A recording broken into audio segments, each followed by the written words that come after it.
Hi, and welcome to another Sneak Peek Saturday. My name is Jenny, and I'm one of the librarians here at the Alameda Free Library. As with the past Sneak Peek Saturdays, I will read a chapter from a book that can be general adult fiction or nonfiction. Today I picked a nonfiction book, so it's a book that is based on a true story. Since it's Women's History Month, I picked a book that has female main protagonists as well, and it is also written by a female author, so double cool. So the book is called D-Day Girls, and it is by Sarah Rose. The subtitle is The Spies Who Armed the Resistance, Sabotaged the Nazis, and Helped Win World War II. And I am going to dive right in our first chapter. So, has a really cool character chart too, where you can just, look up who's who. Also has a map in the front that you can reference. And we're going to part 1, chapter 1. And this chapter is called God Help Us, and it plays in London. Under the eternal gaze of Admiral Lord Nelson, high on a stone column in the center of London, Mrs. Odette Sansom raced toward her appointment at the War Office.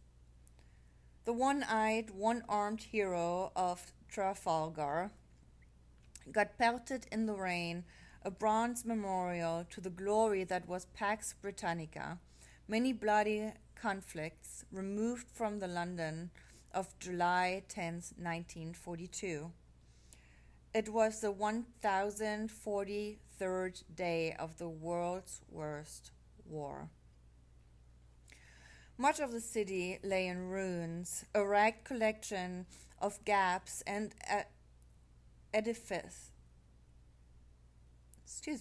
Much of the city lay in ruins, a ragged collection of gaps and edifices, like a child's mouth after a lost tooth. Odette tilted her head against the unremitting damp and sprinted past the Admiral's brass lions, as if spirit alone could somehow put London to rights, so that it might smile again. Upon meeting Odette, Londoners were confronted with her Gallic elan, her essential Frenchness. She was self-consciously prettier than her English peers, big chestnut eyes, a fresh complexion, framed by dark hair that was pulled high off her heart-shaped face and hung loose down her neck. Her light coat was clinched with a belt, the only burst of color in an otherwise bland London rain-scape. The city was full of uniforms, soldiers, sailors, airmen. The entire world had gone drab, although she had lived in England for much of her adult life. Odette never shed her continental air, nor did she care to. Frosty Britain seemed indifferent to sex and to women. With an inextinguishable flair for the theatrical, Odette preened and men in khaki swooned. It was said she even smiled in French. The Victoria Hotel was a grand dame on mothballs, requisitioned for war work as the administrative home of the War Office. There were no bellhops to greet Odette. The twinkling chandeliers were packed off to safe storage. The building was dingy and practical like everything else. There were no dandies sharing cigarettes in the pink marble lobby.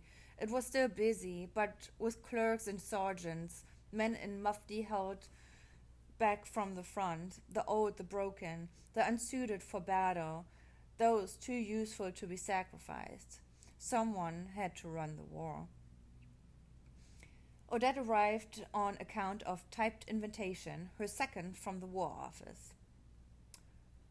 Dear Madam, your name has been passed to me with the suggestion that you have qualifications on information which may be of value in the face of the war effort. If you are available to interview, I should be glad to see you at the above address at the 1100th hour on Friday, 10th of July. Would you let me know whether you can come or not? Yours truly, Selvin Jepson, Captain. For an unhappily married woman in the third year of the war, the letter on government stationery was rife with potential. At a minimum, Odette's appointment afforded a precious afternoon alone. There was a new film opening in Leicester Square, Mrs. Miniver, the story of how English housewives contribute to the war by coping, how matriarchs move mountains while men are at the front. There was window shopping to do, though, as elsewhere in Europe, very little could be bought under rations on a husband's service pay. At best, the letter might rearrange Odette's life a little. For what qualifications and information could the army need but her native French language skills? Perhaps the War Office sought a translator or secretaries. She was not too old to type at speed, or she could write letters to prisoners of war in France. That would be a very worthy service. Odette did not know what would be asked of her, and the captain's note gave away little. If the War Office had something practical in mind, she was determined to be useful. Odette lived in the soggy countryside of Somerset. Only 13 years old, she was a single parent to three young daughters, Lily, Francois, and Marianne, while her husband, Roy, was enlisted in the fight against Hitler. Roy was the son of the English soldier who billeted with her family during the Great War, and she had married him young, too young. At 18, practically an infant herself, she reckoned so silly and adolescent. She panicked on her wedding night and refused to leave for her honeymoon. Instead, she dragged her mother and mother-in-law to the cinema. War had marked Odette's entire young life. She was only 4 years old when her father was killed at the Battle of Verdun, just days before the armistice that ended World War I. He was one of 300,000 dead, a shameful, aching waste. The children of the interwar years came of age in a wounded Europe, still bleeding from the sores of Flanders and the Somme.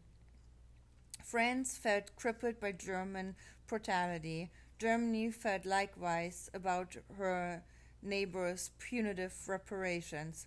Fatherless Odette was raised in her grandparents' house. Her Sundays a litany of mandatory graveside visits and church offerings beside her widowed mother. As with so many daughters of the Great War, trauma altered Odette. It made her at once sweet and hard, vulnerable and ferocious. As an adult, married but alone and mothering in England, the Blitz forced Odette to abandon the bustle of the city life for the safety of green and empty farmlands. In 1940 and 1941, London's nights were pierced by bombs and lit by searchlights. The sky was a daily fireworks show of flares and flames. Had she stayed, the baby would have been fitted for a gas mask. She would have learned to distinguish between the sound of a parachute mine and an anti-aircraft gun, even as she became bilingual in French and English. Somerset was better for the girls. Odette's days were now an endless series of country rituals. Queuing at the baker, counting at counting out ration coupons, mending clothes when fabric was impossible to get. Propaganda posters extol the virtue of thrift.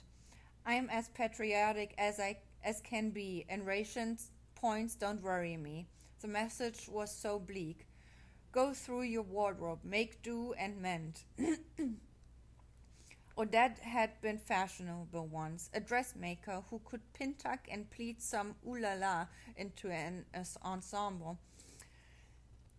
But there was no one left to look pretty for now, so that she was in rural exile. Austerity clothes for the fourth year of the war, exclaimed women's weeklies. Jackets without trimmings and skirts without sin were to be applauded. Odette longed for the thrill of London, the pleasure of companionship and attention. Rustic mothering and monasticism did not suit her. It was an unexceptional life for an energetic woman. Captain Selwyn Jobson sat at his desk in the War Office Room 055A, previously known as Victoria Hotel Room 238, a former bedroom so small that it might have been a broom closet. Shorn of any glamour for the sake of utility, the room contained only one amenity, a sink basin.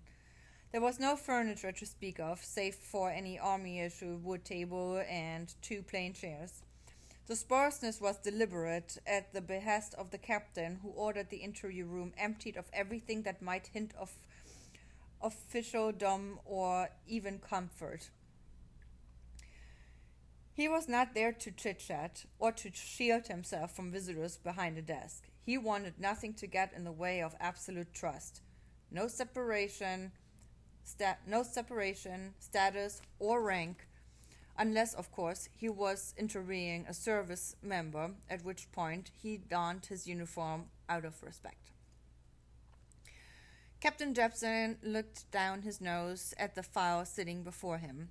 Mrs. Sansom had no apparent enemy affiliation. His Majesty's government found nothing objectionable, nothing recorded against. In other words, she possessed no criminal record.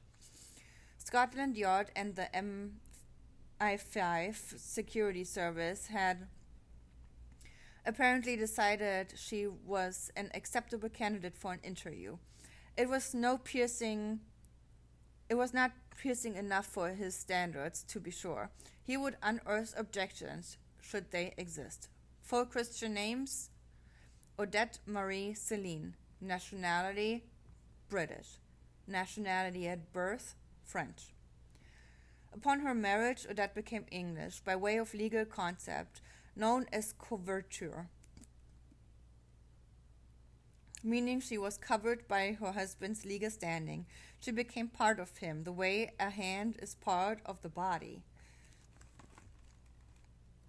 Odette's file was open, and on account of her keenness to help the war effort. In March 1942, an urgent call went out on the BBC Evening News.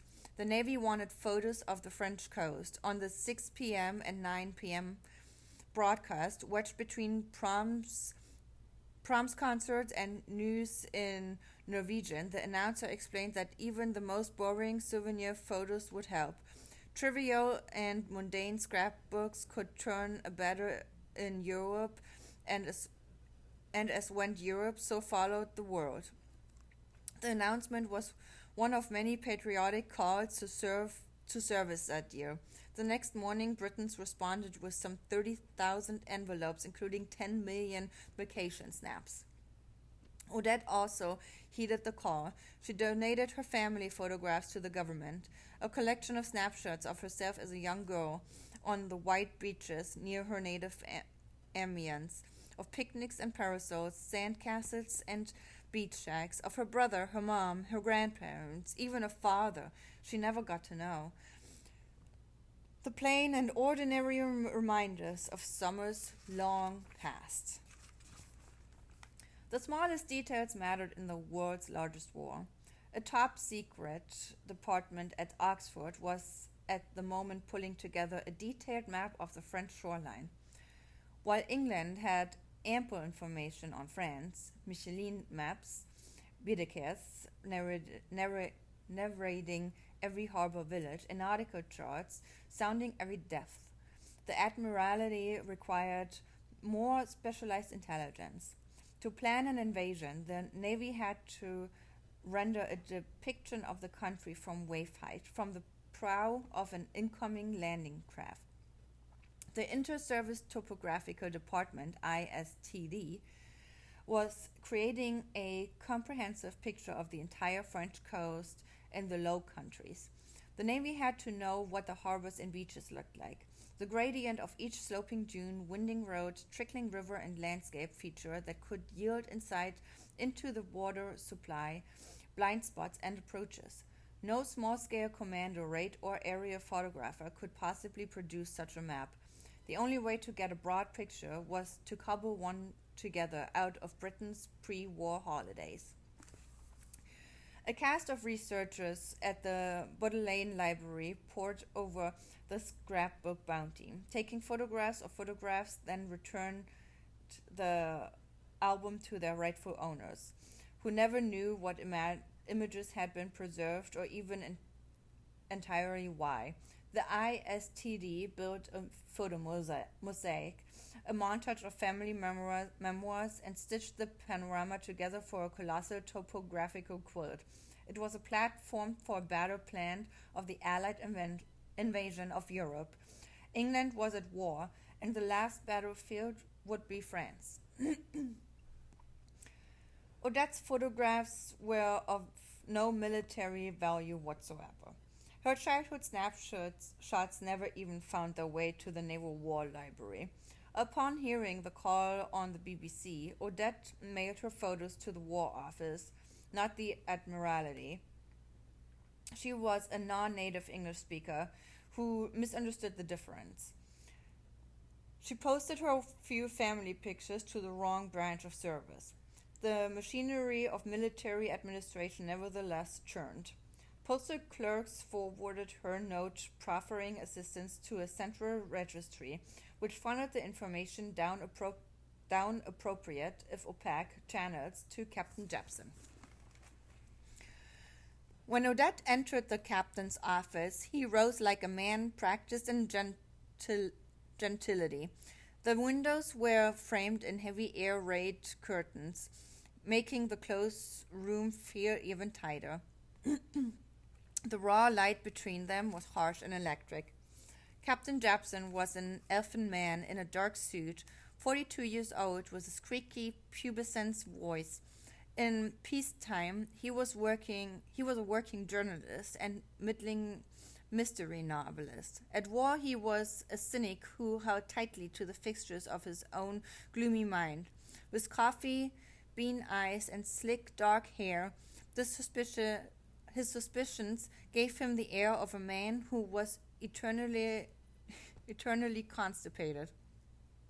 The captain, in a clipped accent sharpened and honed at St. Paul's School for Heirs and Aristocrats, started the interview with a rote question he put to anyone who entered his office.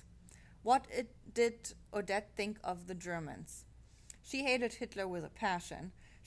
She detested what happened to France. Her mother was evacuated from her home. Her brother was gravely wounded in the Blitzkrieg and was recuperating in the Val de Grâce military hospital in occupied Paris, she said. Her country had been violated. Oh, she figured she might find pity for the German people, but she had nothing but venom for the military occupiers.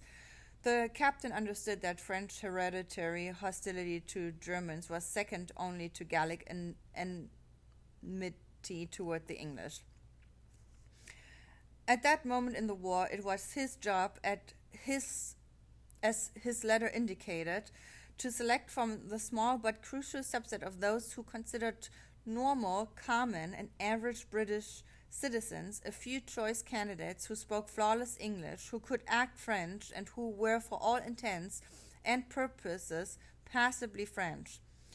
You would not know the way we do these things, the captain began, with Odette's file on the table before him. We have made an inquiries about you in this country and in France, and we're very satisfied by what we found.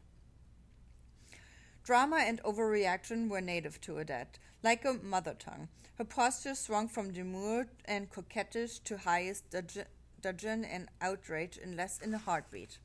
Well, what do you mean? Why did you have to make inquiries of me? In wartime England, Odette was suspect with virtue of her birth. There was resentment in Britain. The frogs surrendered so quickly in 1940. The French army crumbled against the Panzer advance. The Maginot Line was a punchline, a joke. Vichy ships in North Africa were at that moment facing off against the Allied fleet. French factories churned out weapons on behalf of a Nazi war that was killing English men in Egypt. Odette's fidelities could become a critical component of the fight for Europe. The captain was recruiting secret soldiers for a clandestine war in Nazi territory, but women like Odette were English only by marriage.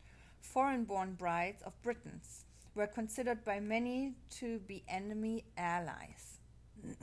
Aliens, sorry. She rejected the insinuation with enough spite to retry the Battle of Hastings. In a fit, Odette recited her patriotic bona fides. She was a good mother to English daughters, a faithful bride to a British soldier defending king and country. She lived a quiet life, did nothing treasonous or illegal. Odette was a decent and English woman, as any bird born in Blighty. What do you think I am? In that moment, the captain made a decision. He was willing to risk Odette's life. Without specifying details of the job for which he was recruiting, or even the name of his employer, Captain Japson offered Odette an opportunity to go to France for His Majesty's government at £300 per annum. Would she volunteer? Wait a minute, the captain paused. What are your domestic circumstances? The minutiae of Odette's life were detailed in the file before him, but he would not send a woman to war who pined for babies in England. Her chances of returning alive were no better than even or less. So to the captain, she appeared unconcerned about her daughters. Oh, they won't bother, he would recall as her response. Odette was instead trapped in her thoughts. She framed the nebulous job offer in the language of a mother. Am I supposed to accept the sacrifice that other people are making without lifting a finger? She wondered, what would become of her girls if both France and then England surrendered to Hitler? She might not be useful to this tiny man, Japson. She might not be good enough to serve, but she was determined to at least try on behalf of Lily, Francois, and Marianne. With only the vaguest idea of what the job entailed, Odette said, "Train me." The captain rose and escorted Odette the 2 short steps to the door, where they shook hands. She had colossal personality and might not be willing to follow orders. She was too intense. Yet she met all qualifications. Fluent French, British citizenship. The Allies had a world-changing need for women like Odette. He returned to the file on his table and dashed off a quick note in the margins, his professional assessment of his newest hire. God help the Germans if we can ever get her near them, but maybe God help us on the way. And this is where I'm going to stop for today. Went a little longer than usual, but it's just really captivating book, and nonfiction, reads like a fiction book, and you're going to learn a thing or two. So If you would like to check this book out, place a hold on it and give us a call to make an appointment to pick it up during library takeout hours. We also have many genre bags in honor of Women's History Month. So feel free to grab one of those to learn more about women and the lives they live. And I see you again next Saturday. Bye. Thanks for listening.